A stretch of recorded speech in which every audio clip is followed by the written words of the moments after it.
भदंतानंद कौशल्याजी मेदनकर यांचं मोठं योगदान आहे. भदंतानंद कौशल्यायन यांच्यानंतर मेदनकरांनी मोठं काम केलेलं आहे. आणि महाराष्ट्र सरकारचं जे सामाजिक न्याय खातं आहे, त्या सामाजिक न्याय खात्याकडून 2-3 करोड रुपये जे आहे, एक स्कीम आहे, त्या स्कीमच्या अंतर्गत 2-3 करोड रुपये मिळाले. तर मला वाटतं की जे राहिलेलं काम आहे ते काम पूर्ण होऊ शकतंय. पण नागपूर हे तसं अत्यंत बौद्ध धर्मियांचं श्रद्धास्थान आहे. बाबासाहेब आंबेडकरांनी या शहरामध्ये बौद्ध धम्माची दीक्षा दिली होती.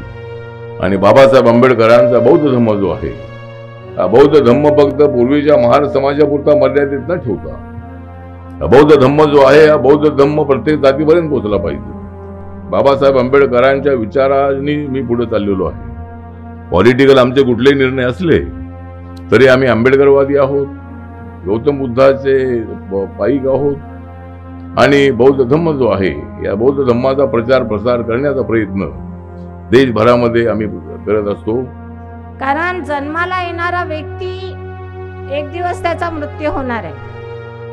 आपण मला जगामध्ये दाखवून द्या, खूप श्रीमंत माणूस असेल आणि तो 140-150 वर्ष जगू शकतो, इतकं त्याच्याजवळ पैसा आहे, आलिशान घर आहे, सर्व काही आहे, जगू शकणार आहे का? नाही. जो माणूस जन्माला आला त्याचा मृत्यू निश्चित ठरलेला आहे. तो किती वर्ष जगतो याला महत्व नाही, तो किती समाज उपयोगी ठरतो याला जास्त महत्व आहे. पण पुस्तक रूपी हा धम्म साठवून ठेवणे आणि त्यांना लोकांपर्यंत पोहोचवणे हे महान कार्य आनंद कौशल्यान भंतीजींनी केलेले आहे. त्यामुळे त्या भंतीजींचे पुस्तका ह्या अमर आहेत.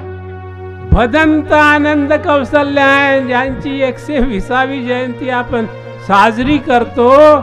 त्यांनी भिक्षूंनाही बाबासाहेब बनवलं, गृहस्थांनाही बाबासाहेब बनवलं, मुलांनाही बाबासाहेब बनवलं. आणि एकमेव धोरण त्यांचं शिकणं, शिकवणं, जबरदस्तीनं शिकवणं. शिका, संघर्ष करा, संघटित व्हा. त्याच्यानंतर ह्याच्याच आधारावर त्यांनी संविधान लिहिलं बाबासाहेबांनी. त्याच्यामध्ये कोणते तत्व दिले? त्यांनी स्वतंत्रता, समता, बंधुत्व. स्वतंत्रता, समता, बंधुत्व. कौशल्याजींचं जे साहित्य आहे ते 80च्या वरती त्यांचे ग्रंथ आहेत. तसेच डॉक्टर विमलकीर्ती यांचे पण ग्रंथ हे 80च्या जवळपास आहेत. म्हणजे त्यांनी त्यांच्या पदोपदी आपल्याला कसं पाऊल समोर टाकता येईल असं ते नेहमी प्रयत्नशील राहिले. जीवनामध्ये येणारा कसा बुद्ध शासनासाठी समर्पित करता येईल आणि प्रत्येकानं तो क्षण समर्पित करावा यासाठी आपलं संपूर्ण जीवन त्यांनी सोडून दिलेलं आहे आपल्यासाठी. त्यातून ते आपल्याला प्रेरणा घ्यायची आहे की मृत्यू तर केव्हाही येणे आहे, प्रत्येकाचा मृत्यू निश्चित आहे, परंतु मृत्यूच्या अगोदर असलेला एकूण एक क्षण हा सत्कारी लागला पाहिजे. अगर बाबा साहब नहीं होते तो शायद ही हम आज 3 रत्नों को शरण जाते. आज हम जो कुछ भी है, जो भी है, बाबा साहब की वजह से. अरहंतों के धातु देखना या उन धातुओं की वंदना करने के लिए मिलना यानी कि साक्षात अरहंतों के दर्शन करने जैसा है. लेकिन ये तब होता है जब हमारे भीतर वैसी श्रद्धा है, उस प्रकार की चेतना है. जब हमारे हृदय में वैसी चेतना, श्रद्धा होती है तो उन धातुओं में उन अरहंतों को देख सकते हैं. बुद्ध शासन से पवित्र हुई ये भूमि है और इसी भूमि प्रदेश में बोधिसत्व डॉक्टर बाबा साहब अम्बेडकर जी ने फिर से इसी भूमि प्रदेश के लोगों को 3 रत्नों की शरण दी है. नमो तस्सा भगवतो अरहतो सम्मा सम्बुद्धस्सा. नमो तस्सा भगवतो अरहतो सम्मा सम्बुद्धस्स नमो तस्स भगवतो अरहतो सम्मा सम्बुद्धस्स बुद्धं शरणं गच्छामि। तेपेसो भगवा अरह सम्मा सम्बुद्धो वेजाचरण संपन्नो सुगतो लोकविदो अनुत्तरो पुरुष धम्मसारथि सथा देव मनुष्यानं बुद्धो भगवते इते पेशो भगवा अरहं सम्मा सम्बुद्धो नमो तस्स भगवतो अरहतो सम्मा सम्बुद्धस्स नमो तस्स। बौद्ध प्रशिक्षण संस्थान बुद्धभूमि खैरी है ये। आज यहाँ डॉक्टर भदंत आनंद कौशल्यायन भंते जी, इनका जयंती दिवस मनाया जा रहा है और यहाँ कई उपासक उपासिकाएं इकट्ठा हुए हैं जो आज भंते जी को अभिवादन करने के लिए यहाँ आए हैं। हर साल भंते जी को यहाँ याद किया जाता है। आप जानते हैं कि डॉक्टर भदंत आनंद कौशल्यायन जी ये हिंदी के मूर्धन्य साहित्यिक, बौद्ध साहित्य के प्रकांड विद्वान और एक ऐसे भिक्षु जिन्होंने समूचा जीवन बौद्ध साहित्य और पाली साहित्य ये लोगों तक सहज रूप में कैसे पहुंचाया जा सके इसके लिए कार्यरत रहे। इस समय ये जो आप देख रहे हैं ये 28 बुद्धों की प्रतिस्थापना जो यहाँ हुई है 5 साल पहले, ये 28 बुद्धों की प्रतिमा का ये दृश्य है और यहाँ आज लोग डॉक्टर भदंत आनंद कौशल्यायन जी को याद करते हुए यहाँ इकट्ठे हुए हैं, बुद्ध वंदना ग्रहण कर रहे हैं। धम्म वंदना, संघ वंदना और त्रिशरण पंचशील के साथ आज फिर नए सिरे से ये अपने जीवन को आगे बढ़ाते हैं और आज भंते जी को याद कर रहे हैं। आप देख सकते हैं यहाँ इतने सारे लोग इकट्ठा हुए हैं और ये सब लोग मिलकर आज डॉक्टर भदंत आनंद कौशल्यायन जी को अभिवादन कर रहे हैं।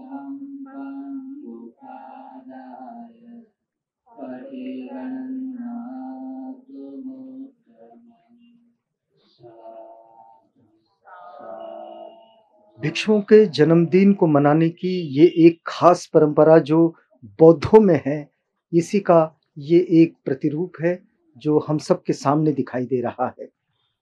एक विशाल भिक्षु संघ भी यहाँ है जो अभी बोधि वृक्ष की वंदना के लिए बोधि वृक्ष के पास है।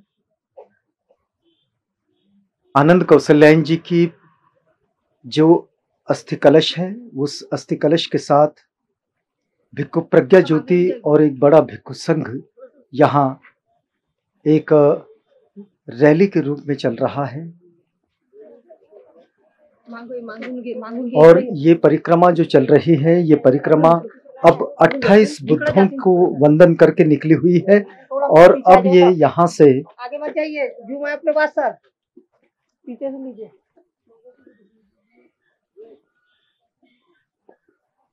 बोधिसत्व बाबा साहेब डॉक्टर अंबेडकर की प्रतिमा के पास चलेंगे। बुद्ध भूमि महाविहार का यह परिसर है। नागपुर से लगभग 11-12 किलोमीटर की दूरी पर ये जबलपुर रोड पर स्थित है और यहाँ पूज्य भदंत डॉक्टर आनंद कौशल्यायन जी का एक स्मारक भी जो अभी निर्माणाधीन है। सभी लोग बाबा साहब की प्रतिमा पर आ जाइए। डॉक्टर अम्बेडकर की ये आदमकद प्रतिमा यहाँ लगी हुई है। आज डॉक्टर भदंत आनंद कौशल्यायन जी इनके जयंती दिवस पर बोधिसत्व बाबा साहेब डॉक्टर अम्बेडकर को अभिवादन कर रहे हैं भिक्खु संघ। और देखिएगा कि बाबा साहेब डॉक्टर अम्बेडकर के महाप्रयाण के बाद डॉक्टर भदंत आनंद कौशल्यायन जी ने चैत्य भूमि पर ही लाखों लोगों को बुद्ध धर्म की दीक्षा दी थी।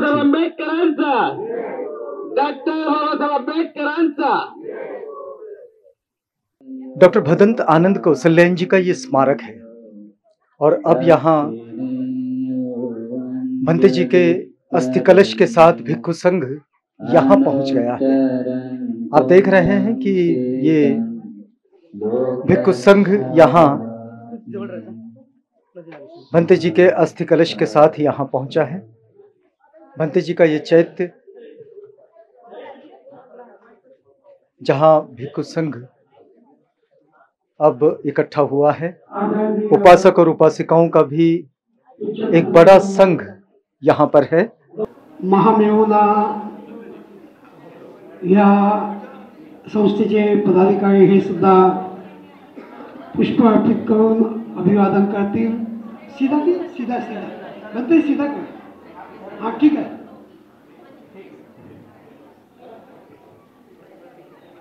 डॉक्टर भदंत आनंद कौशल्यायन जन्मदिन चिरायो।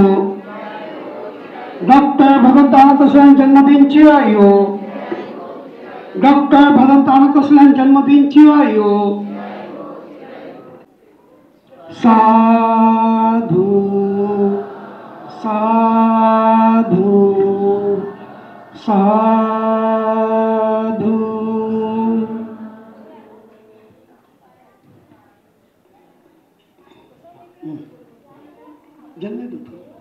नमो तस् भगवतो अरहतो सम्मा सम्बुद्धस्स। नमो तस् भगवतो अरहतो सम्मा सम्बुद्धस्स। नमो तस् भगवतो सम्मा सम्बुद्धस्स। इतिपिसो भगवा अरहं सम्मा सम्बुद्धो विद्याचरण सम्पन्नो सुगतो लोकविदु। अनुत्तरो पुरुष धम्मसारथि सत्ता देव मनुष्यानां बुद्धो भगवति। स्वाखातो भगवता धम्मो सांकीर्तिको। एहि पासिको वोपनायिको पाश्चात्तं वेदितव्यो विन्योहिते। सुपटिपन्नो भगवतो सावक संघो। उजुपटिपन्नो भगवतो सावक संघो। न्यायपटिपन्नो भगवतो सावक संघो। सामीचिपटिपन्नो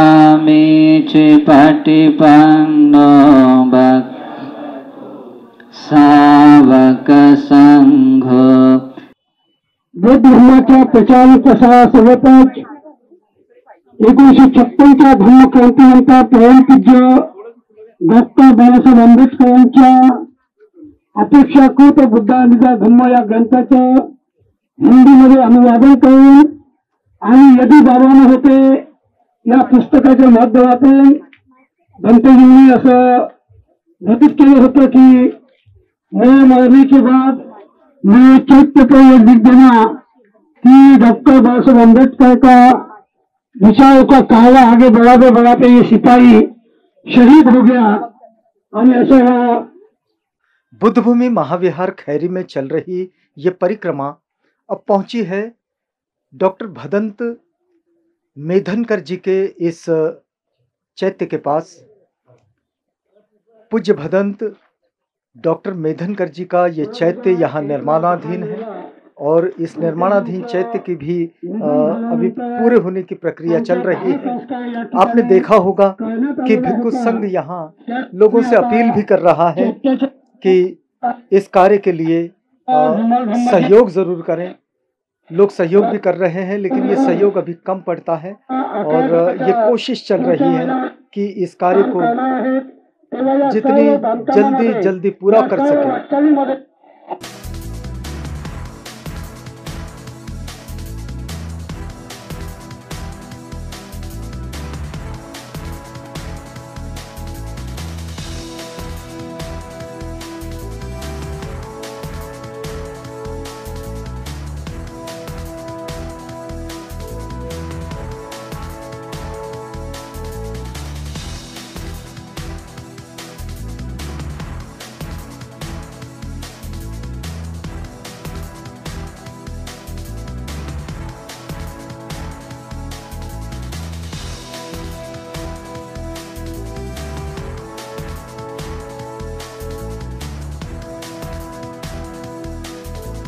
बुद्धं शरणं गच्छामि, धम्मं शरणं गच्छामि, संघं शरणं गच्छामि, द्वितीयंपि बुद्धं शरणं गच्छामि, द्वितीयंपि धम्मं शरणं गच्छामि, द्वितीयंपि संघं शरणं गच्छामि, तृतीयंपि बुद्धं शरणं गच्छामि, तृतीयंपि धम्मं शरणं गच्छामि, तृतीयंपि संघं शरणं गच्छामि। पाणातिपाता वीरमणि सिक्खापदं समादियामि, अदिन्नादाना वीरमणि सिक्खापदं समादियामि, कामेषु मिच्छाचारा वीरमणि सिक्खापदं समादियामि, मुसावादा वीरमणि सिक्खापदं समादियामि, सुरामेरय मज्जपमादट्टाना वीरमणि सिक्खापदं समादियामि,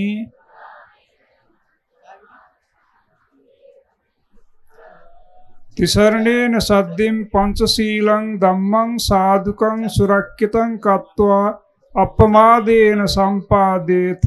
साधु साधु।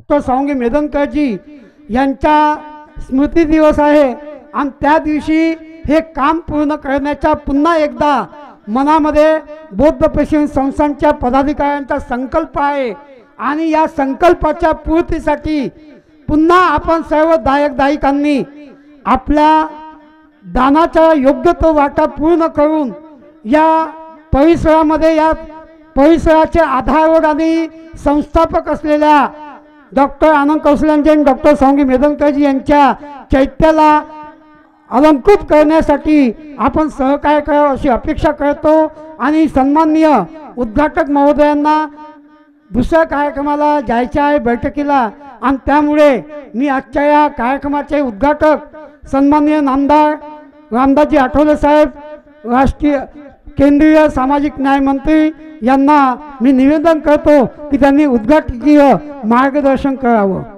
आपल्या सर्वांना माहिती आहे की माझं स्वप्न एकच आहे की डॉक्टर भदंत आनंद कौशल्यांजी आणि डॉक्टर भदंत सावंगी मेधनकरजी यांच्या चैत्याचं उद्घाटन आजच्या दिवशी आपल्याला करायचं होतं, म्हणजे भंतेजींची 120वी जयंती, आपल्या विहाराचा वर्धापन 40वा वर्धापन दिवस आणि आपल्या 28 बुद्धांचा 5वा स्थापना दिवस, या निमित्ताने आपल्याला या 5 जानेवारीला आपल्याला उद्घाटन करायचं होतं. पण आपल्याला माहित आहे मागच्या 5 जानेवारीला आपण भूमिपूजन केलं होतं, त्याचं आज 80% आपण काम करून दाखवलेलं आहे. ते बी सुद्धा एक 500 रुपये आणि 1000 आणि 2,000 आणि 5,000 आणि 10,000 वाल्यांच्या मुळे माझं हे काम झालेलं आहे. मला फार कमी लोकांचा सहयोग मिळालेला आहे, तरी सुद्धा मला जे काही करता आलं ते मी करून दाखवलेलं आहे.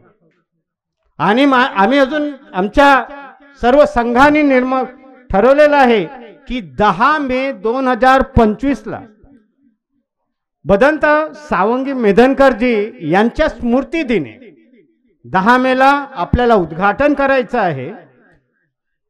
11 तारखेला व्याख्यानमाला करायचं आहे आणि 12 मेला बुद्ध पौर्णिमेच्या निमित्ताने आपल्याला माहिती आहे की आपल्या इथे बुद्धभूमी इथे दीप पूजा, धूप पूजा आणि बोधी पूजा आणि परित्राण आणि धम्मदेसना हे आपण मागच्या 4 वर्षापासून आपण नित्यनियमाने करत आहोत. आणि ज्या बोधी पूजेला सुरुवातीला कोणी येत नव्हतं, आज या बुद्ध पौर्णिमेला 4,500 लोक होते. प्रत्येक वर्षी आपल्या इथे लोक वाढत आहेत आपल्या बोधीपूजेला. आपल्या इथे बोधीपूजा हर पौर्णिमा आणि अमावस्याच्या दिवशी सायंकाळी 6 वाजतापासून सुरू होतं आणि त्या पूजनला सुद्धा आता 100 सव्वाशे लोक यायला लागले. ही जी आपण जी तळमळ करत आहोत की ज्या लोकांनी आपल्याला या चैत्यासाठी जो चैत्य आहे डॉक्टर भदंत आनंद कौशल्यांजींचा, डॉक्टर भदंत सावंगी मेधनकरजींचा, त्याचबरोबर आपलं एक स्वप्न होतं की आपल्या मोठ्या मूर्तीच्या बाजूला एक अशोक स्तंभ सुद्धा झाला पाहिजे. त्यासाठी आपण प्रयत्नशील आहोत. त्याच्याच बाजूला डॉक्टर बाबासाहेब आंबेडकरांचा, आता आपल्या रोडला माहितीच आहे की आता मेट्रो आलेली आहे, आता हायवे आपला मोठा झालेला आहे. त्याच बाजूला आता आपलं जे मूर्ती आहे बाबासाहेबांची ती खूप मागे होऊन जातात. आपल्याला रोडाकडे आपल्याला बाबासाहेब दाखवायचे आहेत. तर हे दोन्ही काम, 4ही कामाचं उद्घाटन आपल्याला 10 मेला झालं तर अति सुंदर होईल असं मला वाटतं. कारण की आपल्या सरांकडून माझी एकच अपेक्षा आहे की या चैत्याचं उद्घाटन आपल्याला राष्ट्रपतीजींच्याच हस्ते करायचं आहे. कारण की डॉक्टर भदंत आनंद कौशल्यांजीची खाती काही छोटी मोठी नव्हती. डॉक्टर भदंत आनंद कौशल्यांजी ना जे मान मिळाला पाहिजे, म्हणजे उद्घाटन कोणीही करू शकतं पण त्या भंतेंना न्याय नाही देऊ शकत. भंतेंना न्याय कोणी देऊ शकल तर फक्त एक पद आपल्या या भारत देशातून देऊ शकतं आणि तो आहे राष्ट्रपतीजींचा. मला काही लोकांनी सजेस्ट केलेलं होतं की तुमच्या श्रीलंकन लोकांबरोबर चांगले संबंध आहेत, तिथल्या राष्ट्रपतींना बोलवा, यांना बोलवा. पण मी म्हटलं की नाही, भंतेजी कुठले होते? भंतेजी भारत देशाचे होते. भंतेजीने कार्य कुठे केले? भारत देशामध्ये केले. भंतेजींना पूर्ण विश्व मानत आहे. कोणत्यामुळे? भारत देशामुळे. म्हणून आपल्याला या भारत देशाचेच राष्ट्रपतीजीच्या हस्ते आपल्या भंतेजींचं चैत्याचं उद्घाटन झालं पाहिजे, ही मी आपल्याकडून अपेक्षा करीन सर. त्याचबरोबर आमच्या या बुद्धभूमीला जो आमचा संघ आहे, आमच्या संघाला खूप अडचणींना पुढे जायला लागत आहे. आता सध्या आमच्या बुद्धभूमीचं जे मेन आवक आहे ते आहे इथे जे लागणारे लग्न. आता आमचा हा पूर्ण रोड हॉल आणि लॉननी पॅक झालेला आहे.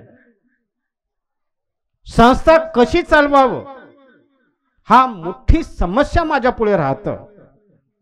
आपल्याकडे दान शून्य, आवक शून्य आहे, तरी जे माझ्यावरती अति विश्वास करणारे जो वर्ग आहे त्यांच्या पुण्याईने जे लोक मला चाहतात ते लोक आपल्याला इथे आणून थोडं थोडं देतात.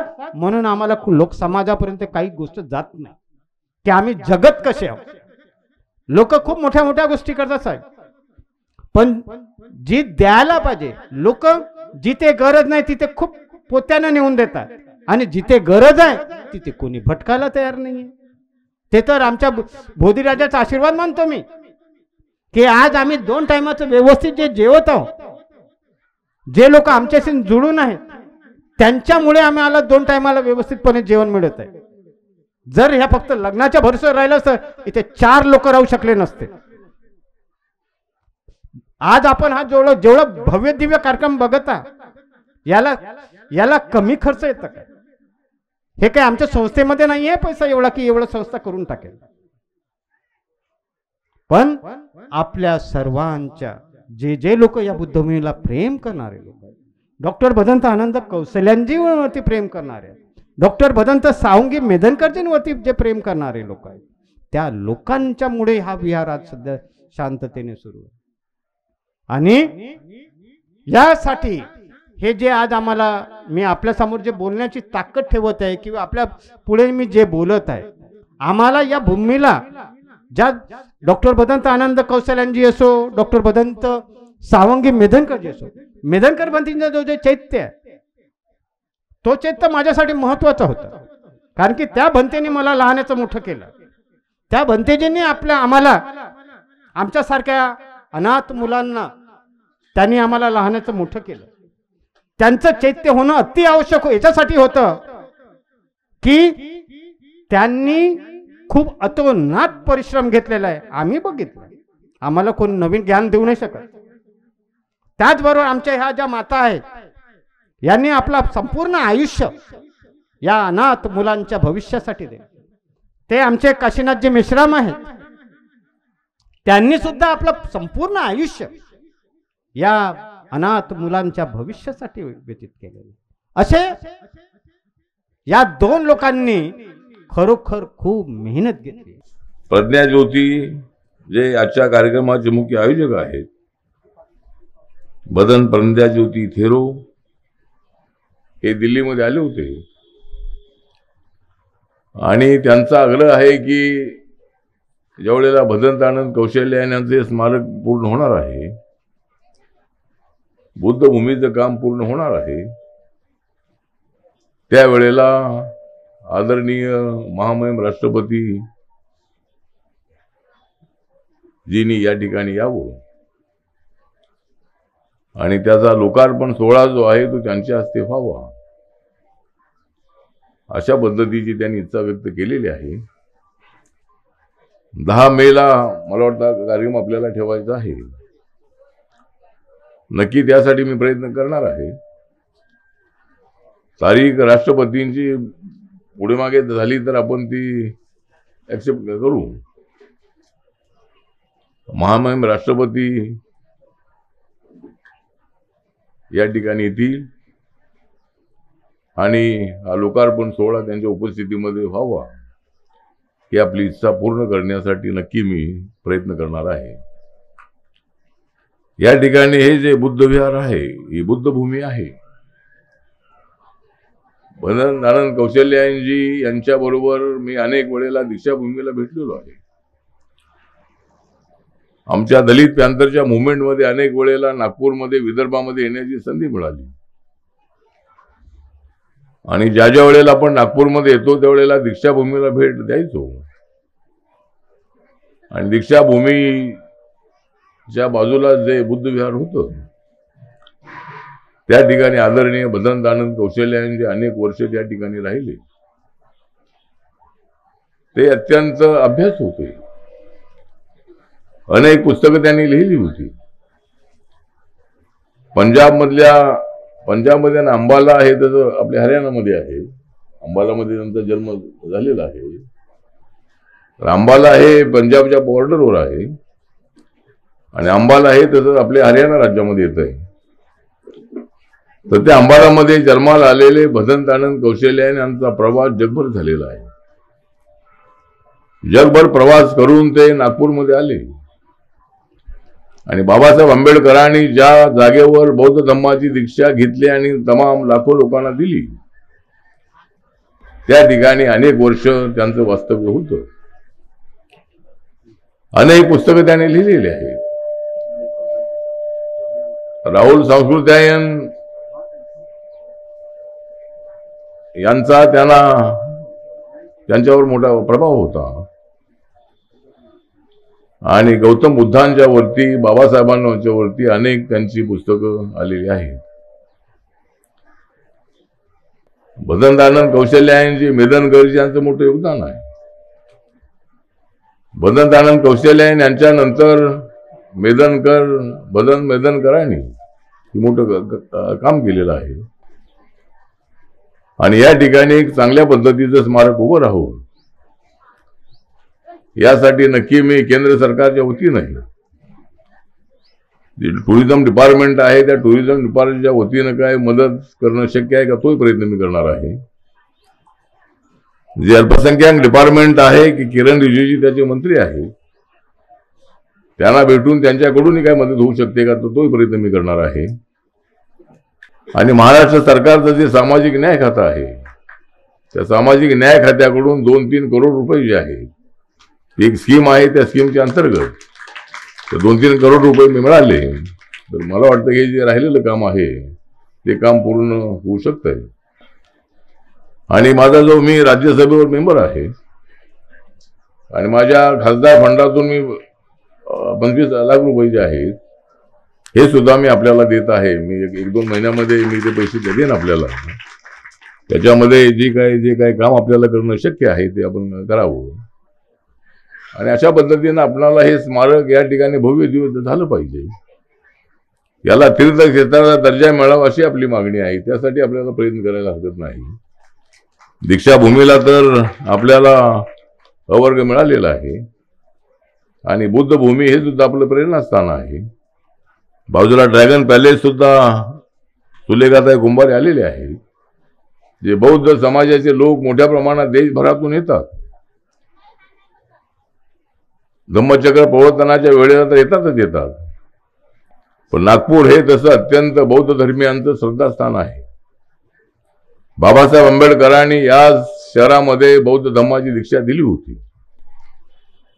त्यानंतर रिपब्लिकन पार्टी ऑफ इंडियाची स्थापना नागपूरमध्ये झाली होती 3 ऑक्टोबर 1957ला. त्यामुळं या शहराला तसं आगळं वेगळं अशा पद्धतीचं महत्व आहे. अनेक ज्या पद्धतीनं धम्मकाया सेंटर आपल्या बँकॉकमध्ये आहे थायलंडमध्ये ते अत्यंत मोठं त्याचे सेंटर आहे. त्या ठिकाणी हॉल एवढा मोठा आहे एकाच वेळेला 2-3 लाख लोक त्यामध्ये बसू शकतात. त्या ठिकाणी लाइटिंगचा एक असा मोठा शो आहे की त्या ठिकाणी प्रत्येक वेळेला त्या ठिकाणी लाइटिंगचा शो होतो आणि बौद्ध धम्माचं जतन करण्याचा प्रयत्न अनेक ठिकाणी होतो. भारतामध्ये स्थापन झालेला बौद्ध धम्म जो आहे आशिया खंडामध्ये अनेक देशामध्ये जाऊन पोहोचलेला आहे. अनेक देशामध्ये सर्व जग जे आहे ते बुद्धाला मानणार आहे. एक काळ तर असा होता की सारा भारत बौद्धमय होता आणि त्यानंतर मात्र बौद्ध धम्माचा ऱ्हास झाल्याचं आपल्याला पाहायला मिळते. एकेकाळी पाकिस्तान असेल बांगलादेश असेल किंवा भारतातल्या सगळी राज्य असतील सगळा भारत सुरुवातीला बौद्धमय होता सम्राट अशोकाच्या नंतर आणि त्यानंतर तो धम्म आशिया खंडामध्ये जाऊन पोहोचला होता. माजी राज्यमंत्री आणि ओगाव सोसायटीच्या अध्यक्षा बुद्धभूमी महाविहाराशी डॉक्टर आनंदजी आणि मेदनकरजींच्या काळापासून दादासाहेबांनी ललिताईंच्या माध्यमातून जुळून आलेले मैत्रीचं नातं ताईंनी या बुद्धभूमीला मंत्रिपदावर असताना या संस्थानला पिण्याच्या पाण्याची व्यवस्था त्यावेळेला करून दिली. यापुढे सुद्धा बुद्धभूमीच्या वाटचालीत त्यांचा सहभाग राहीलच मी त्यांना आमंत्रित करतो की सुलेखाताई कुंभार यांनी या प्रसंगी आपला संदेश व्यक्त करावा. आपण आपले नातेवाईक आपल्याला माहीत असतात. बहीण आहे, भाऊ आहे, मुलगा आहे, मुलगी आहे, आई आहे, वडील आहे, काका आहे, मावशी आहे, हे नातं आपण खूप जपतो. पण एखाद्या संस्थेसोबत जर नातं असेल तर ते जपणं फार महत्त्वाचं आहे.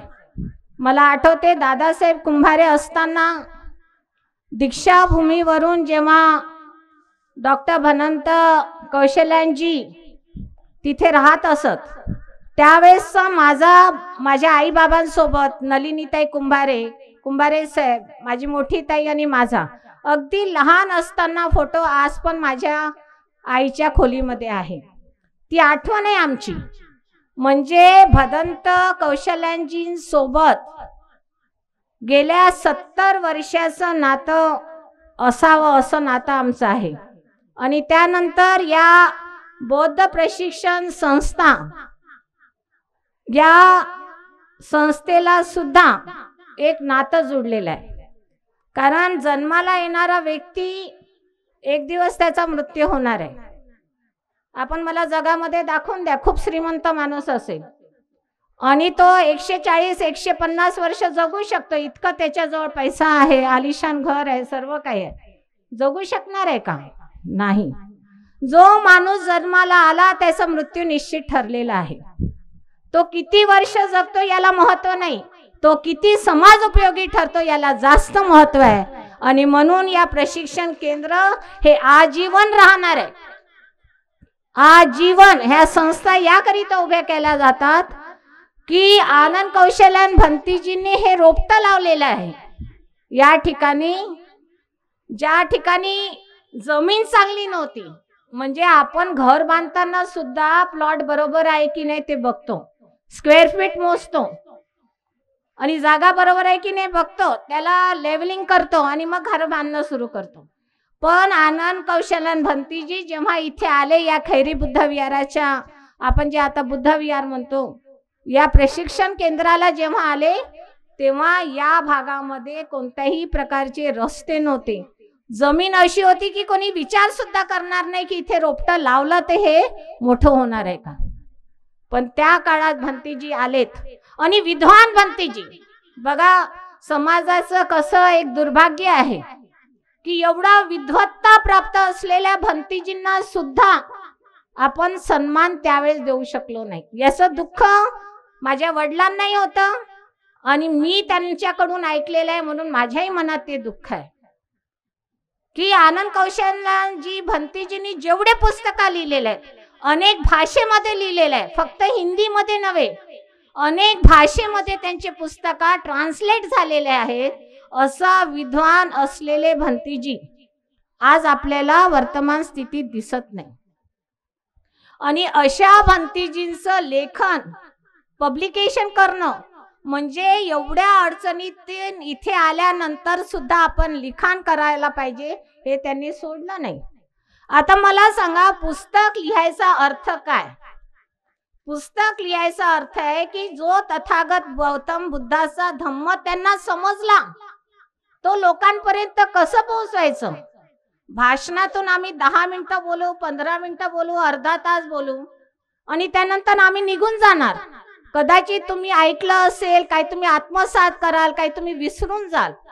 पण पुस्तक रूपी हा धम्म साठवून ठेवणे आणि त्यांना लोकांपर्यंत पोहोचवणे, हे महान कार्य आनंद कौशल्यान भंतीजींनी केलेलं आहे.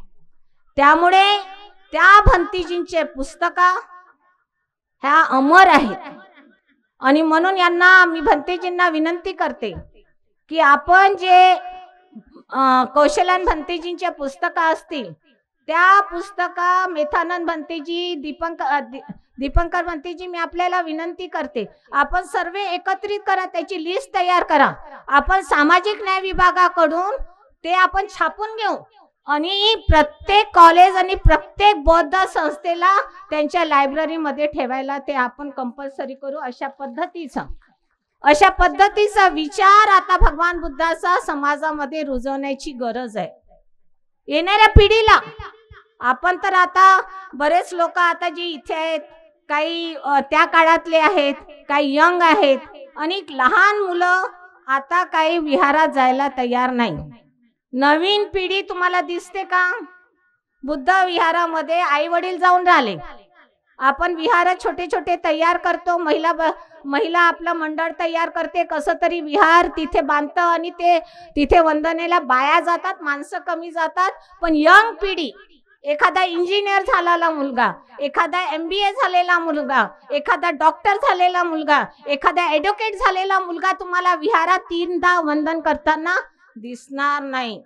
त्यामुळे ही खंत माझ्यासारखे अनेक धम्मसेवकांच्या मनात आहे की नेमका हा धम्म आता पुढे गतिमान कसा होईल. परमपूज्य डॉक्टर बाबासाहेब आंबेडकरांना अभिप्रेत असलेला हा देश बौद्धमय कसं होणार, हे सर्वात मोठं चॅलेंज आपल्या समोर आहे. आणि म्हणून अशा पद्धतीचं एक बौद्ध प्रशिक्षण केंद्र या ठिकाणी भंतीजींनी सुरू केलं, ज्या माध्यमातून इथे भिक्षू संघ तयार होईल. मी बघितलेले लहान लहान भंतीजी इथे तयार होत आहेत, पण त्यांना आपल्याला जेवण द्यायचंय, त्यांना अभ्यास करायचंय, त्यांना पुस्तकं द्यायचे, त्यांना ते वातावरण तयार करायचं. कोण करणार? तुम्हालाच प्रश्न विचारा. आज मी तुमच्या सोबत गप्पा मारायला आलेली आहे, भाषण द्यायला नाही. कोण करणार? भिक्षू करणार की समाज करणार? समाज करेल. मग समाजाला ती जबाबदारी, दायित्व जर घ्यायचं असेल ते कशाने होणार आहे? दानातून होणार आहे. आणि दान कोणाला द्यायचे? तुम्हाला द्यायचे. आता तुम्ही म्हणाल दान देऊन मी किती देणार? मी आता परवा 31 तारखेला भंतीजी वाचलं वर्तमानपत्रात की शिर्डीच्या साईबाबाच्या त्या दानपेटीमध्ये 17 कोटी आले एका दिवसात. किती? 17 कोटी. पण आज इथे जर कार्यक्रम असेल आणि आपण जर पैसे मोजायला काढलं भंतीजी, तर 2700 रुपये सुद्धा निघणार नाही. ही आपली व्यथा आहे. आपण काही जास्त करू शकत नाही. 100 रुपये जर आपण स्वतःसाठी लावत असणार तर त्यातले 10 रुपये मला दान द्यायचा, हा संकल्प तुम्ही करा. तरच खऱ्या अर्थाने आनंद कौशल्यान भंतीजी, मेदनकर भंतीजी यांचं कार्य पुढे नेण्यामध्ये तुमचं सहभाग होईल. या संस्थांची ओळख आहे, त्याचा पाया ज्या व्यक्तिमत्वांनी निर्माण केला त्यांच्या आणि आपलं एक अतूट ऋणानुबंध आहे. म्हणून त्यांच्या पश्चातही हा बौद्ध प्रशिक्षण संस्थान बुद्ध महाविहार हा सदोदित या परिसरातील येणाऱ्या पिढीला एक नवं चैतन्य देणारा ठरावा, एक आदर्श जीवनमूल्य जगण्याच्या दृष्टीनं उपयुक्त ठरावा. आणि या दृष्टीने आपण पूर्वजांच्या प्रमाणे आजही आपण कटिबद्ध आहात. आपण केलेल्या ब वर्गामध्ये आणण्याच्या घोषणेनुसार आपण त्याला पूर्णत्वास नेण्याचा प्रयत्न करावा, अशी बौद्ध प्रशिक्षण संस्थांच्या वतीनं अपेक्षा करतो. की हे बघा, हे बौद्ध म्हणून चालणार नाही. तुम्ही किती स्वतःला बौद्ध म्हणा, तुम्ही आहात तेच राहता, बौद्ध काही बनू शकत नाही. म्हणून नावानं जेवढे काही बौद्ध आहेत ते बेकामाचे आहेत.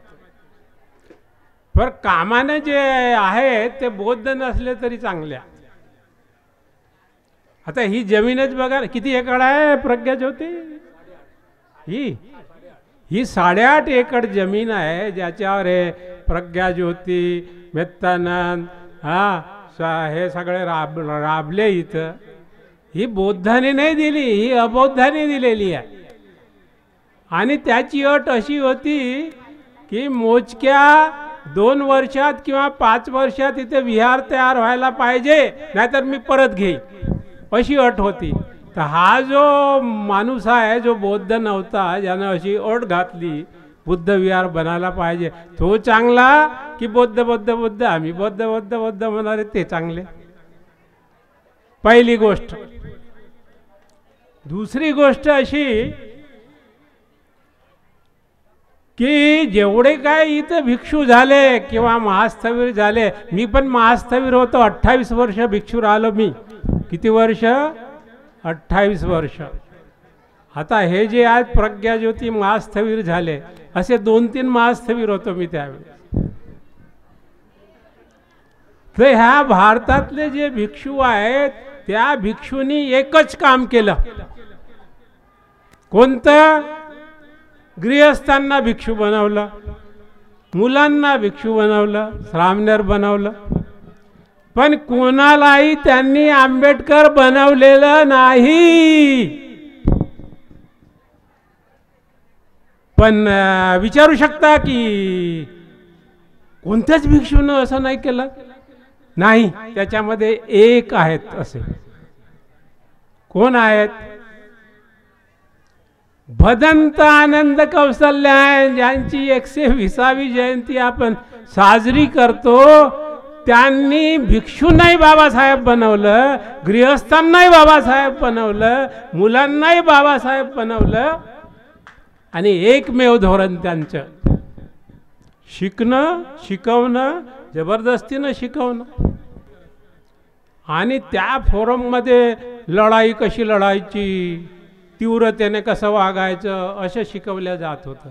तर मला एक दिवस आला राग, तर मी श्रामणेर असल्यामुळे चिवर सोडून दिलं.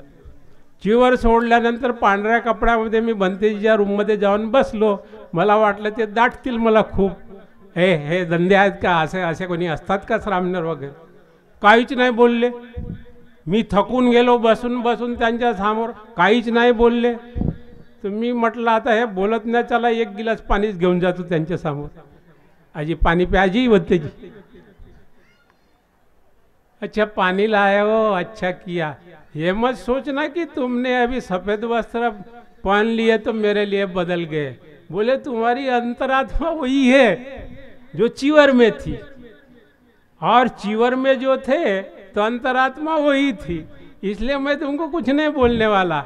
अभी बोले तुम 20 साल के होने के हो. मी 20 वर्षाचा खाली होतो बरं. 16 वर्षाचा असतानाच मी श्रामणेर झालो.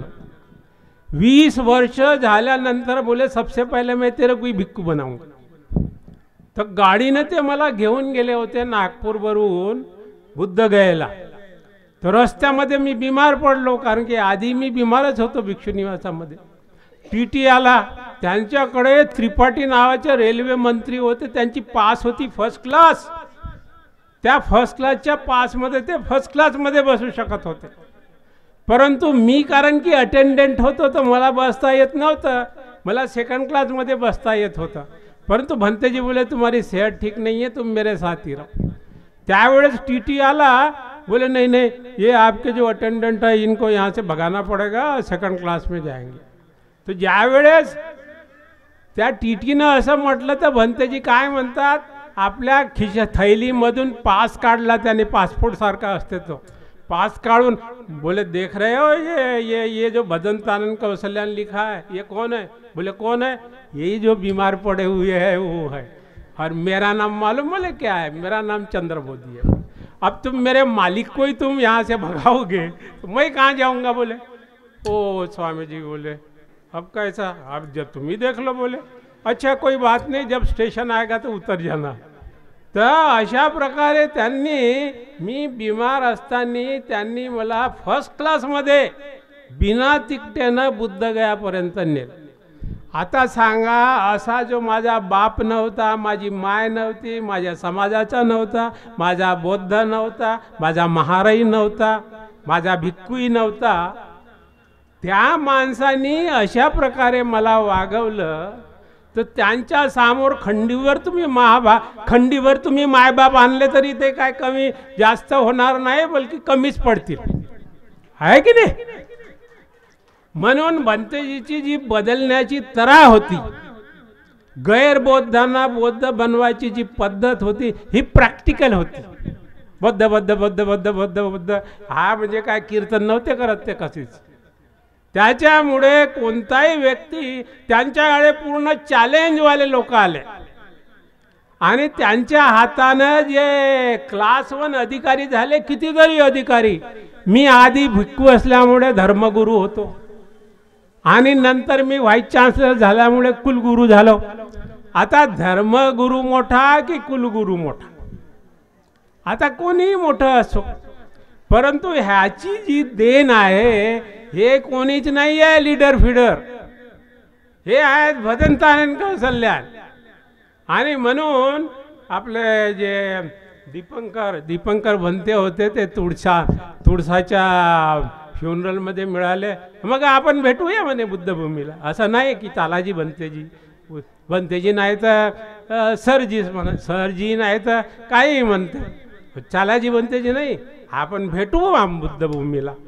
अरे मी म्हटलं हे कोणतं भेटणं आहे बेटा, आपण भेटूया बुद्धभूमी. आणि खरंच त्यांच्या समोर राहून मी त्यांना चुटकी वाजवून म्हटलं की मी यावं इथे. मग त्याच्यानंतर त्यांनी अनाऊन्स केलं, स्टेजवर बसवलं. आता बघा, बुद्धाचे जे भाऊ होते आनंद, ते बुद्धाचे भाऊ आनंद जे आहे बुद्धासोबतच राहिले. बुद्धाच्या मला वाटते बुद्धा जिवंत असेपर्यंत ते राहिले.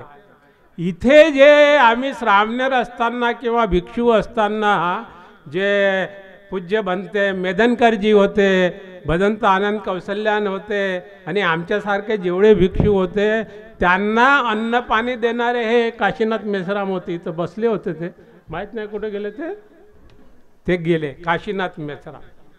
तर आनंदनी बुद्धाला सोबत दिली आणि रेकॉर्डिंग केली की बुद्धाने काय बोलले कोणत्या ठिकाणी. ह्या काशीनाथनी जिथं आनंद कौशल्यान, जिथं चंद्रबोधी, जिथं मेदनकर होते तिथं जेवायला दिलं. आणि अशा प्रकारे त्यांनी आतापर्यंत इथं बौद्ध धम्माची सेवा केलेली आहे. आमच्यापैकी श्रेष्ठ ज्येष्ठ भंतेजी सत्यशील आहेत, ते बिमार पडलेले आहेत एका कमऱ्यामध्ये. त्यांना इथं कोणी आणलेलं नाही आहे ह्या कार्यक्रमामध्ये, तरी आमच्या दिलामध्ये त्यांच्याबद्दलच प्रेम आहे, प्रीती आहे. त्याच्यानंतर भंतेजी 88 की 83 वर्षामध्ये परिनिर्वाण झाला भदंत आनंद कौशल्यांचा.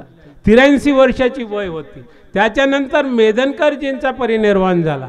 पण मेदनकरजीचा परिनिर्वाण होण्यापूर्वीच त्यांची किडनी फेल झाली होती. तर कोणत्या बापानं, कोणत्या बौद्धानं, कोणत्या लिडरानं, कोणत्या नगर परिषदेनं, कोणत्या जिल्ह्यानं, कोणत्या राष्ट्रानं त्यांना किडनी दिली आहे माहीत तुम्हाला? ही जी इथं बसून होती ना, काय ना, विमलताई आयाळे, त्या विमलताईनं किडनी देऊन त्या इंजिनाला जे आहे मजबूत केल्यानं जगवलं.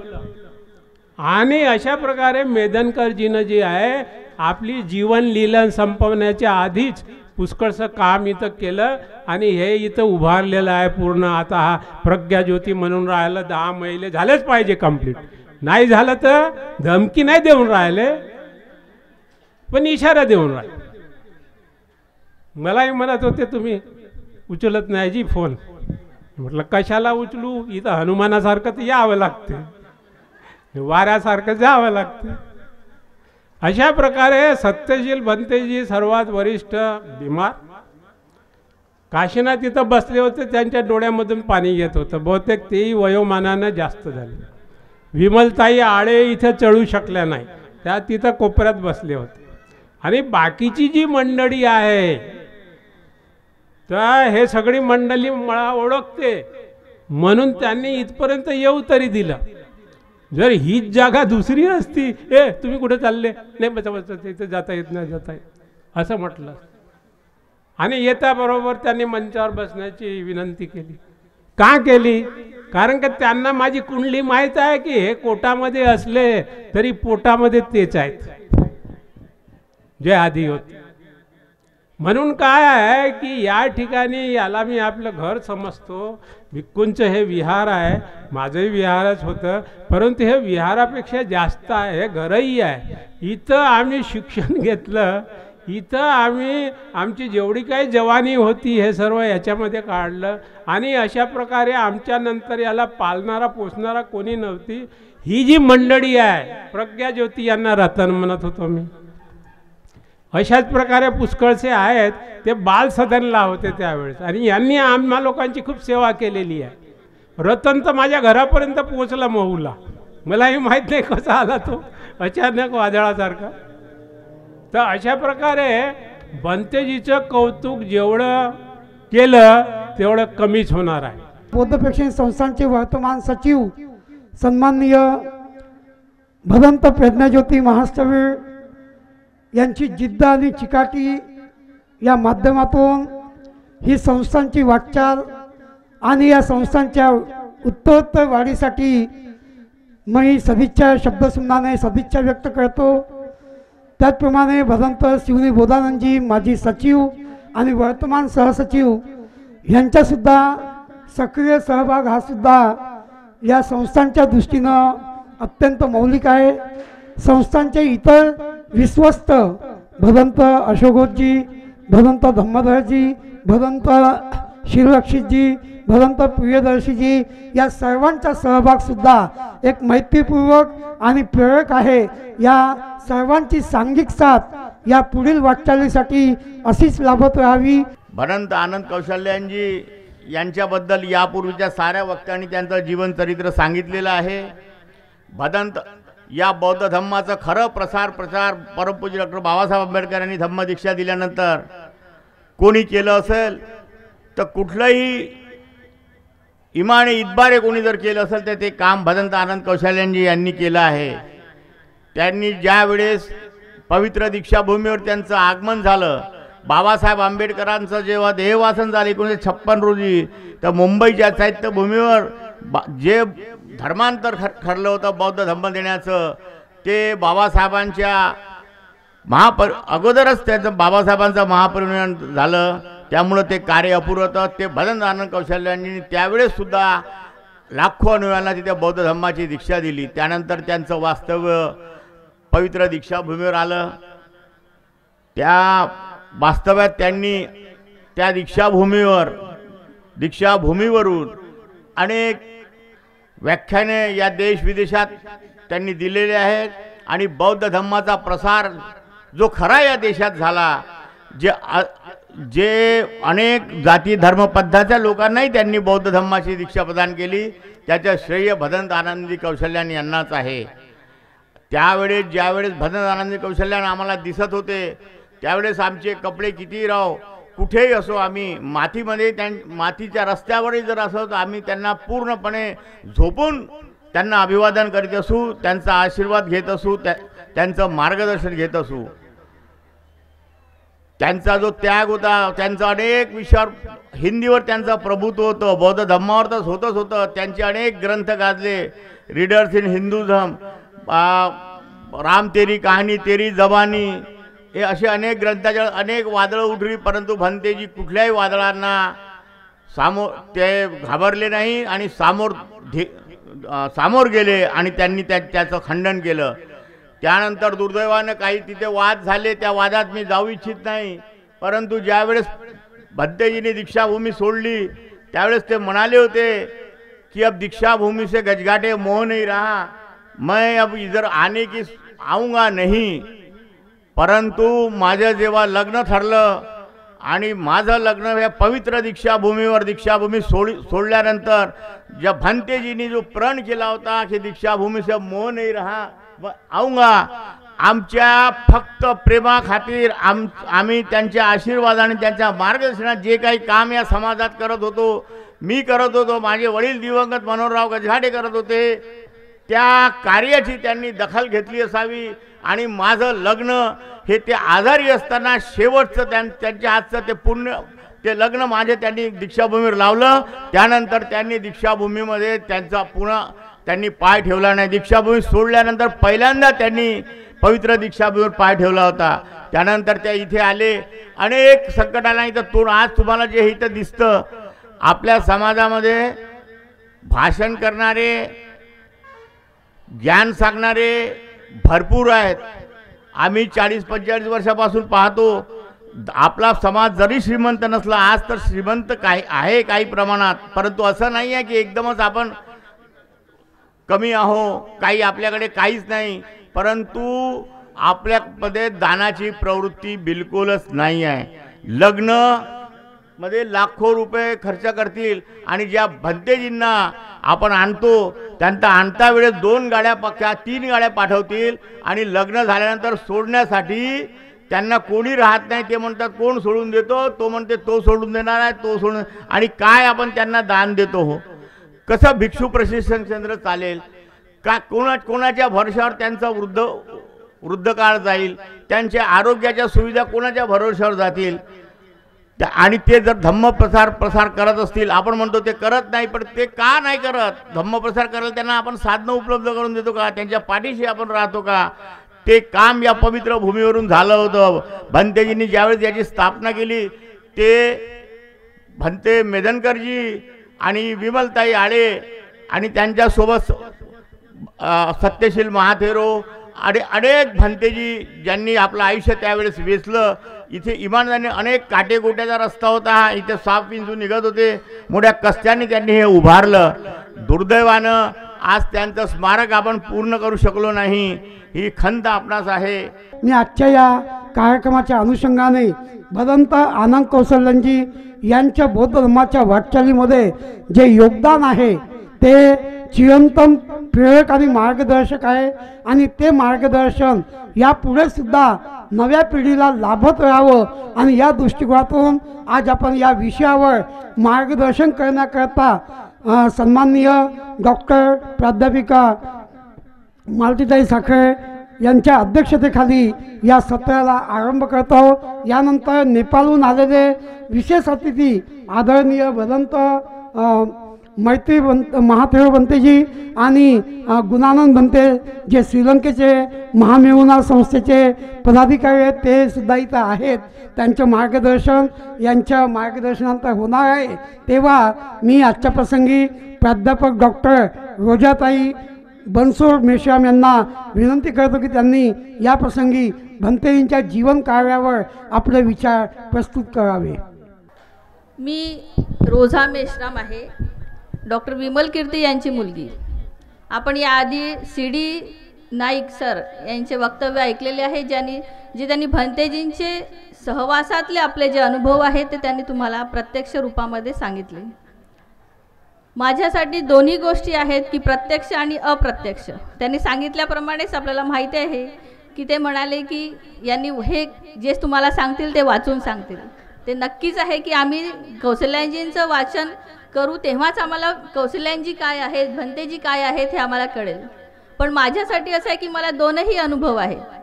म्हणजे मी जवळजवळ दुसऱ्या वर्गात असेल तेव्हा मी भंतेजींना बघितलं आणि भंतेजींना जेव्हा मी बघितलं तेव्हा मला एक धुंदलं असं पिक्चर असं आहे की भंतेजी आमच्या घरी व्हाईट ॲम्बॅसेडरने आलेले होते आणि आमच्या घरी खुर्ची पण नव्हती त्यांना बसायला द्यायला. मग आम्ही शेजारच्या घरातनं खुर्ची आणली आणि त्यांना बसायला दिलं. हा एक पिक्चर होता. आणि त्यांचा जो शेवटचा क्षण होता की जेव्हा ते हॉस्पिटलमध्ये हॉस्पिटलाइज होते आणि तो एक शेवटचा क्षण होता की मी त्यांना बघितलं होतं. आणि ते हे दोन असे प्रत्यक्षातले माझे अनुभव आहेत. त्यानंतर मी जसं माझ्या वडिलांना प्रत्यक्ष रूपामध्ये बघितलं की ते भंतेजींच्या प्रती किती समर्पित होते. म्हणजे भंतेजी म्हणून म्हणजे त्यांना त्यांच्या वडिलांची पण कधी एवढी आठवण नसेल आली किंवा त्यांनी त्यांच्या आईवडिलांना पण कधी एवढं आठवण केलं नसेल जेवढं त्यांनी भंतेजीसाठी स्वतः रडले. म्हणजे हा इतका त्यांच्या भंतेजींच्या प्रती ते समर्पित भाव होते. आणि त्यांनी जसं भंतेजींनी साहित्य निर्माण केलं आणि त्या साहित्यातून समाजापर्यंत स्वतःचे विचार आणि बाबासाहेबांचे विचार, बौद्ध धम्माचे विचार पसरवले, तसंच कार्य त्यांनी करावं म्हणून ते सतत आपल्या आयुष्यभर प्रयत्नशील होते की बौद्ध धम्माचे ग्रंथ कसे समाजासमोर प्रकाशित व्हावे आणि बौद्ध धम्म बाबासाहेबांचे विचार कसे समाजासमोर यावे हे या प्रयत्नात ते राहिलेले आहेत. आणि म्हणून बाबा म्हणजे कौशल्यांजींचं जे साहित्य आहे ते 80च्या वरती त्यांचे ग्रंथ आहेत. तसेच डॉक्टर विमल कीर्ती यांचे पण ग्रंथ हे 80च्या जवळपास आहेत. म्हणजे त्यांनी त्यांच्या पदोपदी आपल्याला कसं पाऊल समोर टाकता येईल असं ते नेहमी प्रयत्नशील राहिले. असं त्यांचे जे सहकारी होते ते असं त्यांना म्हणतात की हा एकमेव व्यक्ती आहे जो पेन्शनच्या पैशातून सुद्धा पुस्तकं प्रकाशित करते, जे लोक पगारातनं पण करत नाही. तर हे जे कौशल्यांजींनी जे दिलं विमल कीर्तींना ते त्यांनी समोर नेण्याचा जो काही प्रयत्न केला, कमी किंवा जास्त असेल पण तो त्यांनी आयुष्यभर तो जपला. याचं कारण काय होतं की जसं सी डी नाईक सरांनी सांगितलेलं आहे की ते ज्या घरातनं आलेले आहेत, म्हणजे आमचे पप्पाही ज्या घरातनं आलेले होते तिथे त्यांना धड जेवायलाही नव्हतं, पण 1971 जे धम्मदीक्षा समारंभ, श्रामणेर दीक्षा समारंभ जर झाला नसता तर ते आज विमलकीर्ती झाले नसते. म्हणून त्यांनी भंतेजींनी त्यांना जे विमलकीर्ती नाव दिलं ते सुद्धा त्यांनी आयुष्यभर जपलं. त्यांचं मूळ नाव हे विमलकीर्ती जन्मता नाही, हे भंतेजींनी दिलेलं नाव होतं त्यांचं विमलकीर्ती. जे श्रामणेर होते 5 वर्ष त्यामध्ये त्यांना जे नाव मिळालं होतं ते त्यांनी जपलं.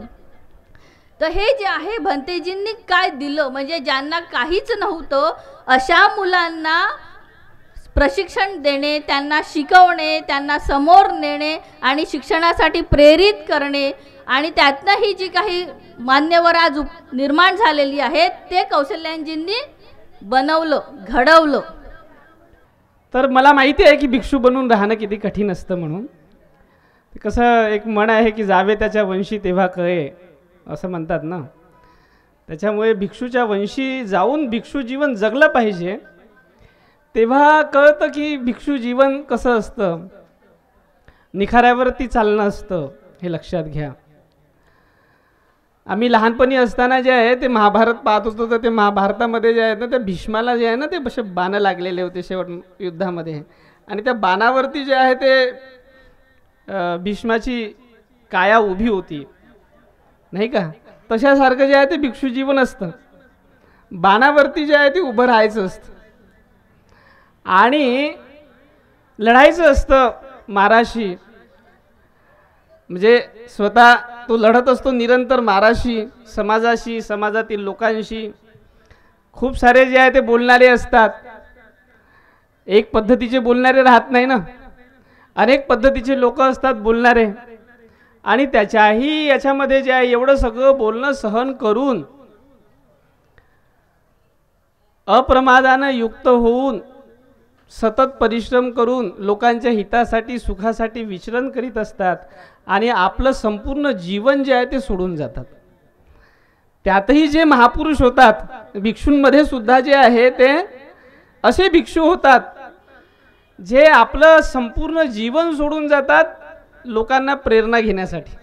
त्यातील एक भिक्षू जे आहेत ते आज ज्यांची आपण जयंती साजरी करतो आहोत ते भदंत आनंद कौशल्यायन आहेत, ज्याने आपलं संपूर्ण जीवन सोडून दिलेलं आहे तुमच्यासाठी. त्यांच्या जीवनामधला असा एकही खंड तुम्हाला दिसणार नाही, एकही अध्याय असा दिसणार नाही जो मनाला प्रेरणा देणार नाही, हे लक्षात घ्या.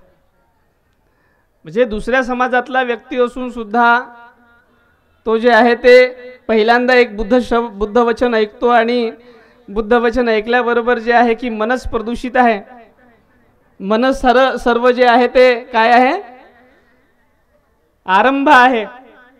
आणि प्रदूषित मन असलं तर दुःख येतं आणि स्वच्छ मन असलं, विशुद्ध मन असलं की सुख येतं. या एका बुद्ध वचनाने जे आहे ते एवढे भारावून गेलेत की त्यांनी आजीवन भिक्षू बनून राहणं, भिक्षूचा जीवन मार्ग जो आहे तो स्वीकारला आणि प्रत्येक क्षण आयुष्याचा जे आहे ना ते बुद्ध शासनासाठी समर्पित केला, प्रत्येक क्षण. आणि हा क्षण जीवनामध्ये येणारा कसा बुद्ध शासनासाठी समर्पित करता येईल आणि प्रत्येकानं तो क्षण समर्पित करावा यासाठी आपलं संपूर्ण जीवन त्यांनी सोडून दिलेलं आहे आपल्यासाठी. त्यातून ते आपल्याला प्रेरणा घ्यायची आहे की मृत्यू तर केव्हाही येणे आहे, प्रत्येकाचा मृत्यू निश्चित आहे, परंतु मृत्यूच्या अगोदर असलेला एकूण एक क्षण हा सत्कारी लागला पाहिजे. बुद्ध वचनांचा जो आहे तो प्रचार प्रसार झाला पाहिजे, बौद्ध धम्माचा प्रचार प्रसार झाला पाहिजे. बुद्ध वचन लोकांच्या मनामनापर्यंत नेण्यासाठी त्याला किती अजून सरळ करता येईल, किती सोपं करता येईल, खिरेसारखं किती पतलं करता येईल, यासाठी जे आहे ते आपली बुद्धी, आपला विवेक, आपलं ज्ञान वापरलं पाहिजे, आपला श्रम वापरला पाहिजे, आपला वेळ वापरला पाहिजे. याचं जे आहे ना तंत्र हे आपल्याला भदंत आनंद कौशल्यांच्या जीवनातून पाहायला मिळतं. मला नाही वाटत की भदंत आनंद कौशल मी तर घालवले नाहीत, कारण की मी तर त्यांचा मृत्यूनंतर म्हणजे मृत्यूच्या आधी 4-5 वर्ष अगोदर जन्माला आलेलो होतो, 4-5 वर्षाचा अबोध बालक. त्याच्यामुळे मला तर काही सहवास मिळाला नाही, परंतु ज्यांनी सहवास घेतलेला आहे त्यांना माहिती आहे की ते एकही क्षण जे आहे ते शांत झोपले नसतील.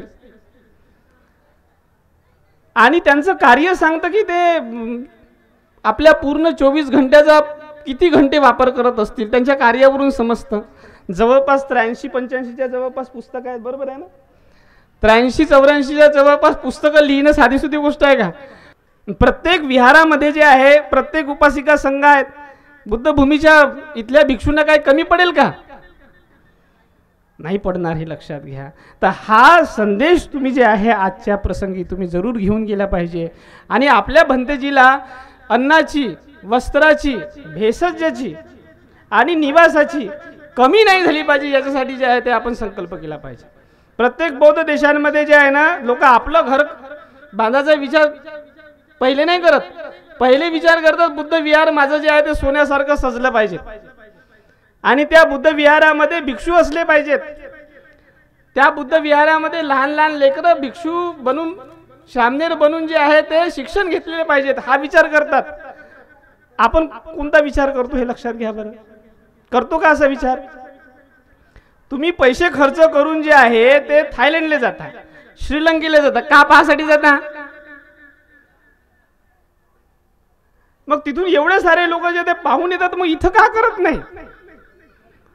तर हे करणं जे आहे अत्यंत महत्वाचं आहे. तेव्हाच बुद्ध शासन या भूमीमध्ये रुजेल. भदन आनंद कौशल्यांचं स्वप्न जे आहे ते पूर्ण होईल. त्यांच्या चित्ताला शांती मिळेल की जेव्हा बुद्ध भूमीमध्ये 500 मुलांचा संघ जो आहे, 500 शामनेरांचा संघ दिसेल. 500 याच्यासाठी सांगतो कारण की त्रिपिटकामध्ये 500 हा अंक मोठा हे आहे. ठीक आहे, 500 पासून सुरुवात. तर असं जर या ठिकाणी जर होत असेल तर मला असं वाटतं की त्याच्यासारखं कुशल कुठलंही कर्म नाही आहे. आपण या पद्धतीचं कर्म करावं. आणि हे भदन आनंद कौशल्यांचं जे जीवन आहे, जे त्यांनी सोडून गेलेलं आहे, त्या जीवनाचा वृक्ष आपण तमाम लोकांनी फुलवावा, असं मी या प्रसंगी जे आहे ते आपल्याला आवाहन करतो आणि आपल्या वाणीला विराम देतो. जय भीम. नमो बुद्धाय. हमको बहुत अच्छा लगा. आज भंते जी का 120वां जन्म जयंती है. भंते जी से हम लोगों का, विशेष करके नेपाल के बौद्ध लोगों का बहुत अच्छा संबंध रहा. सबसे पहले तो भंते जी विद्यालंकार में जब पढ़े रहे तो हमारा गुरु जी भिक्षु अमृतानंद, भिक्षु अनिरुद्ध, भिक्षु धम्मालोक सब वहीं पढ़े रहे. साथ में आनंद कौशल्यन के साथ में राहुल सांकृत्यायन रहे, धर्मरक्षित, जगदीश काश्यप लोग भी वहीं रहे. और इतिहास की बात, जब भगवान बुद्ध का जन्मस्थल लुम्बिनी है, भगवान बुद्ध का जन्मस्थल नेपाल है, मगर वही देश से राणा रिजीम लोगों ने, वहाँ के प्रधानमंत्री लोगों ने बौद्ध भिक्षु लोगों को देश निकाला किया. निकाला करने के बाद एक धर्मोदय सभा नाम का एक संस्था गठन हुआ, स्थापना हुआ सारनाथ में. उसमें अध्यक्ष रहा नेपाल के सबसे बड़े भंते लोग, प्रज्ञानंद, महाप्रज्ञा, साक्यानंद, सुबोधानंद, वरिष्ठ भंते लोग. वहीं प्रवज्य हुआ था चंद्रमणि महास्तवीर भंते जी के साथ में.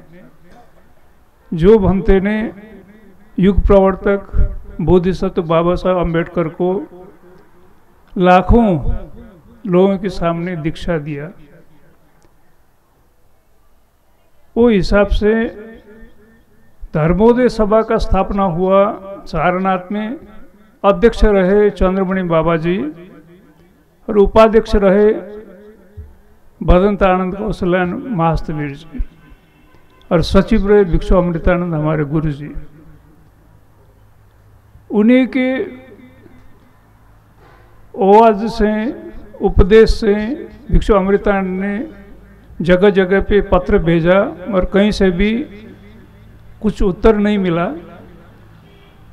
तो अमृतानंद भंते जी को आनंद कौशलानंद भंते जी ने जो एडवाइस दिया था, श्रीलंका जाओ, वहाँ जिसने आपको उपसंपदा दिया वो भिक्षु जी को मिलो, पहला ने वज्रज्ञान भंते को, वो अवश्य आपको कुछ न कुछ उपदेश देंगे। जब वहाँ गया तो पहला ने वज्रज्ञान महानायक महास्तवीर ने उनका 2 शिष्य नारद महातेरा और प्रियदर्शी महातेरा, साथ में 2 प्रोफेसर आर्यपाल और रत्न सूर्य और भिक्षु अमृतानंद स्वयं 5 प्रतिनिधि मंडल के साथ में श्रीलंका से नेपाल भेजा और राणा प्रधानमंत्री लोगों की बात करके भिक्षु लोगों को फिर वापस आने का मौका मिला, वो धर्मोदय सभा के कारण। साथ में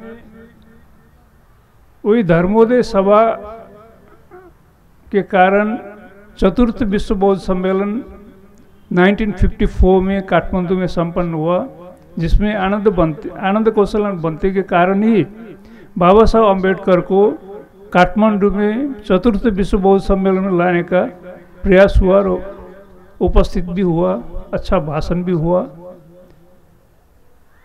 उसके दूसरी बात, भारत का 4 पिलर बौद्ध पिलर में राहुल सांकृत्यायन, आनंद कौशल्यायन, जगदीश काश्यप और धर्मरक्षित, ये चारों भिक्षुओं ने त्रिपिटक का पूरा अध्ययन करके पूरा भारत में हिंदी भाषा में परिवर्तन किया, त्रिपिटक लोगों को दिया। उतना ही नहीं, बाबा साहब का जितना भी साहित्य है वो सब आनंद कौशलानंद भंते के मार्फत सबको मालूम पड़ा। इसलिए हम लोग सम्मान करते हैं, बाबा साहब को भी और आनंद कौशलानंद भंते को भी नमन करते हैं। और एक कामथी रोड बुद्ध भूमि बिहार में हम करीब 1984 में आया था, तो उससे पहले आनंद कौशलानंद भंते जो हम मिले थे वहाँ आनंद गुटी में हमने सेवा किया। और उसी के साथ में वो सावंगी मेदनकर, डॉक्टर सावंगी मेदनकर भंते जी भी आए थे। उसके बाद 2 साल बाद में हम यहाँ आया तो इतना बिल्डिंग नहीं था, 2-4 कुटी था। तो अभी देखा बहुत उपासक उपासिका लोग भी है, भिक्षु लोग है।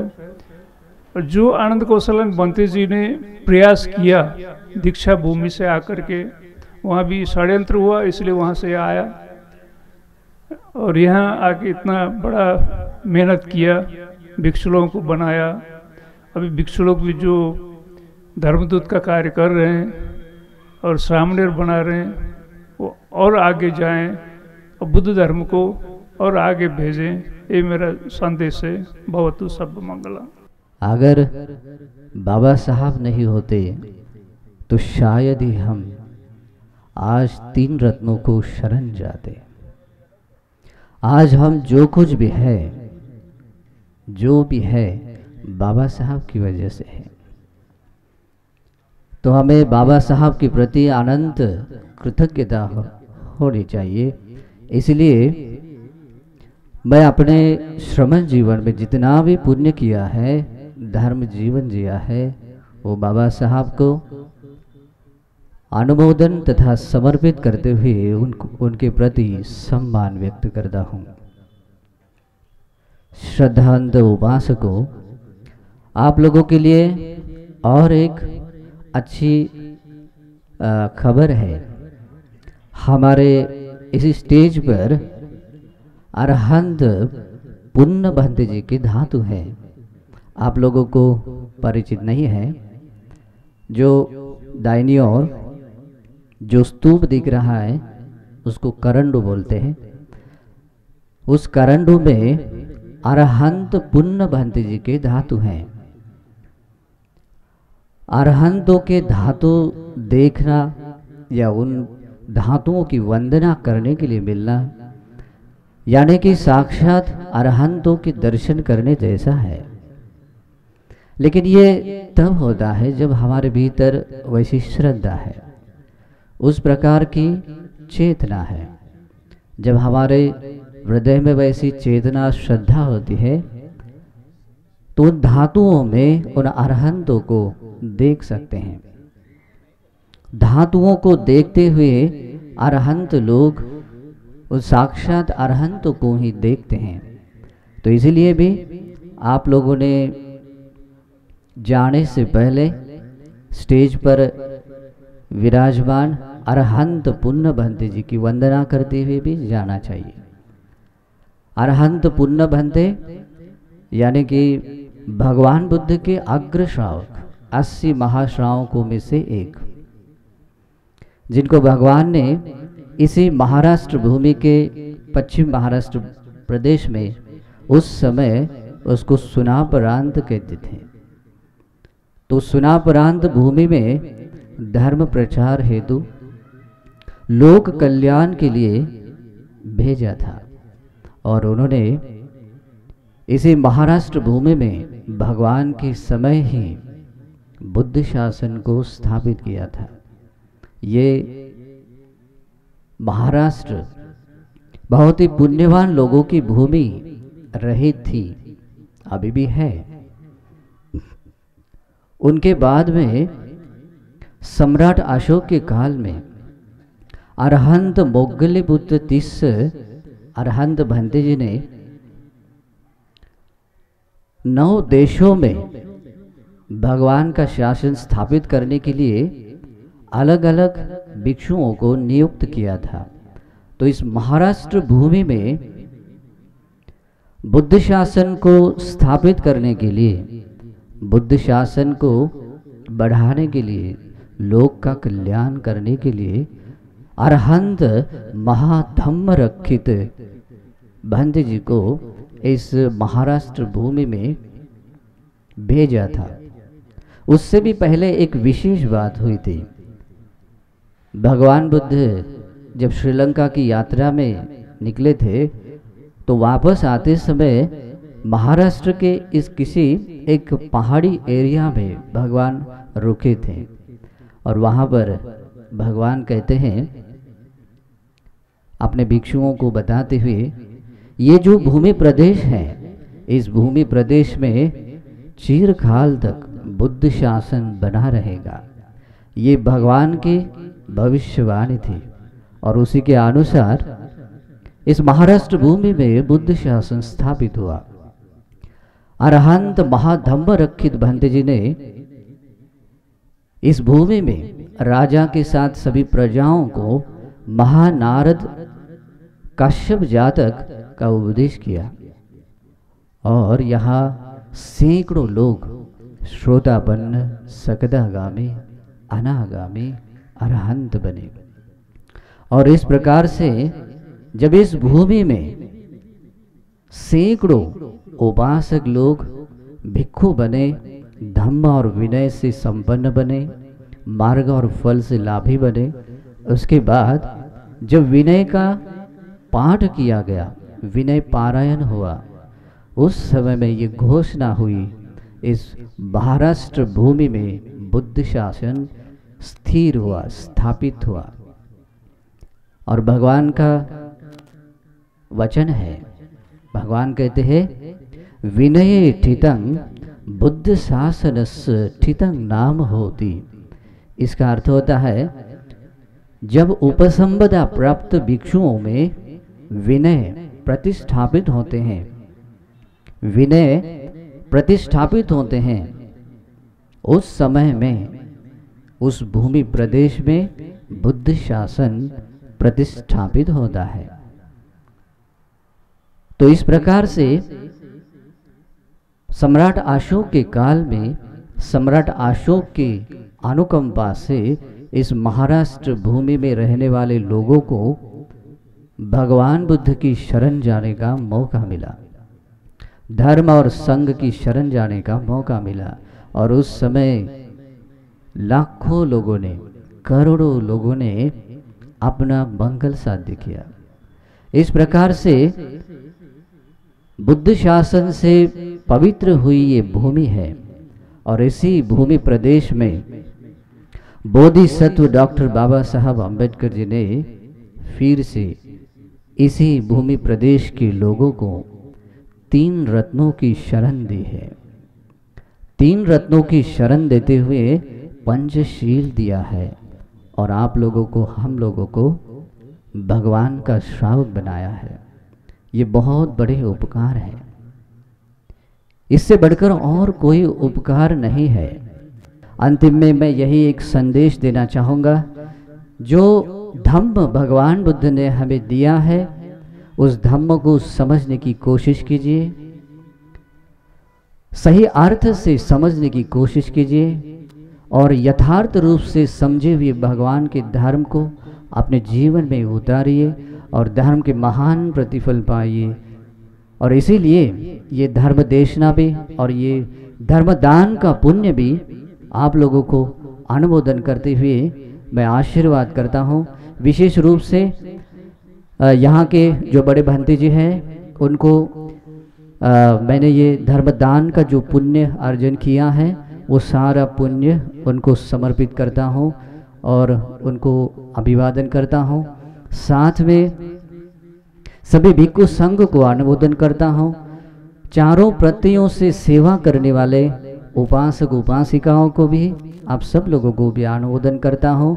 इस पुण्य के अनुमोदन से आप सभी लोगों को सभी प्रकार की सुख शांति मिले, आयुष्य आरोग्य बल मिले, आप लोगों के सभी शुभ संकल्प परिपूर्ण होने के लिए और संसार दुखों से मुक्त होने के लिए हेतु प्रत्यय बने अनुमोदन करता हूँ, आशीर्वाद करता हूँ। सुखी दुख निरोगा हुंदु निब्बानस पच्चयो होतु।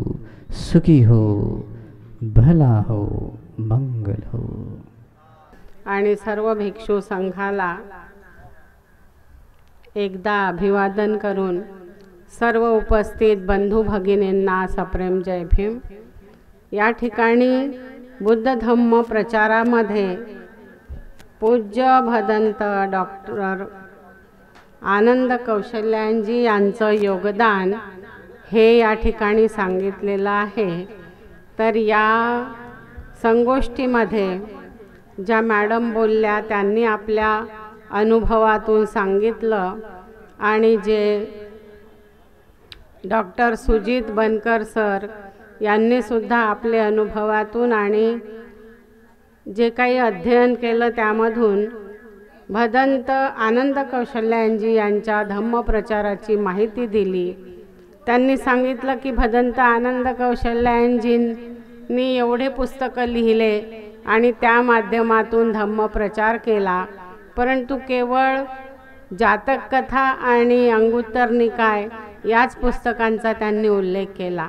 अतिशय महत्त्वाचं पुस्तक म्हणजे 31 दिन में पाली। ज्या लोकांना बुद्ध धम्माबद्दल माहिती आहे आणि स्वतःला बौद्ध समजतात त्यांना पाली ही भाषा आपली भाषा आहे हे समजलं पाहिजे। हे सांगण्यासाठी भदंत आनंद कौशल्य यांनी लोकांना पाली चांगल्या प्रकारे शिकता यावं म्हणून अत्यंत सुरळीत आणि अत्यंत सोप्या मार्गाने पाली शिकता येईल असा 31 दिन में पाली असा ग्रंथ लिहून लोकांना, आमच्यासारख्या विद्यार्थ्यांना सुद्धा अतिशय मार्गदर्शन केलं। त्यांनी विश्वकोश, शब्दकोश पालीमधील आणि इतर व्याकरणाचे ग्रंथही लिहिले। अन्य सुद्धा जे पाली साहित्यातील ग्रंथ आहेत ते लिहिले। परंतु आणखीन महत्त्वाचा ग्रंथ म्हणजे यदि बाबा न होते, त्यांनी हे सुद्धा लिहिलं। मनुस्मृती क्यों जलाई गई आणि रामायणातील जो काही कार्यभार होता तो त्यांनी उघडपणे स्पष्ट शब्दात निर्देश केला। सर्वात महत्त्वाचा ग्रंथ मला वाटतो बुद्ध धम्म का बुद्धिवादी अध्ययन। इथे उपस्थित किंवा गावातील कोणत्याही व्यक्तीकडे जर ते गेले आणि कोणी कोणत्याही प्रकारचा प्रश्न उपस्थित केला असेल तर त्या प्रश्नाचं उत्तर आपल्याला त्या बुद्ध धम्म का बुद्धिवादी अध्ययन या ग्रंथात आपल्याला सापडते। ज्यांना कोणाला आपल्याला काही भदंत आनंद कौशल्य यांच्या जीवनाशी खूप संबंध आला नाही किंवा त्यांचे प्रत्यक्ष अनुभव आपल्याला अनुभवता आले नाही किंवा त्यांचे इतर ग्रंथही वाचून आपल्याला काही समजत नसलं तरीही एक बौद्ध म्हणून सुद्धा आपल्या मनात अनेक प्रश्न निर्माण होतात. तर ते वैज्ञानिक दृष्टिकोनातून कसे सोडवता येतील किंवा त्यांचं उत्तर खरं खरं काय असेल हे त्यांनी त्या बुद्धिवादी अध्ययन या ग्रंथातून सांगितलेले आहेत. तो ग्रंथ प्रत्येकाने वाचला पाहिजे. ज्यामधून आपल्या मनात काही प्रश्न उपस्थित झाले असतील तर त्याचे उत्तरं आपल्याला त्या ठिकाणी मिळतील. भदंत आनंद कौशल्यान प्रत्यक्ष असताना आम्ही त्यांना अनेक प्रश्न विचारत होतो आणि ते त्याची समर्पक उत्तरं देत होते. परंतु ज्यांचा असा संबंध आला नाही त्यांना जर काही आपल्या मनात बुद्धिझमविषयी किंवा जीवनाविषयी जे कोणते प्रश्न असतील तर ते प्रश्न त्या ठिकाणी आपल्या मनात जरी उत्पन्न झाले तरी त्या भदंत आनंद कौशल्यानजी या भंतेजींच्या पुस्तकात त्याची उत्तरं आपल्याला सापडतील. नाग दीपंकर भंते म्हणाले ना, व्याख्यानमाला ठेवायची आणि व्याख्याते बोलवायचे आहेत. तर एखाद्या हे प्रमुख अतिथी किंवा पाहुणे त्यांच्यापेक्षा एक गुणानंद भंतेसारखे लोक जरी या ठिकाणी उपदेश करणारे असले तरी सर्व जे वातावरण आहे ते धम्ममय होते. आणि त्यांनी इतक्या सुंदर प्रकारे समजावून सांगितल्याबरोबर मी सर्व भिक्षूंचे आभार मानून अभिनंदन करते आणि या ठिकाणी मला बोलण्याची संधी दिल्याबद्दल नाग दीपंकर भंते आणि सर्व जे आयोजक आहेत त्यांचेही आभार मानते आणि मी थांबते. जय भीम, नमो बुद्धाय.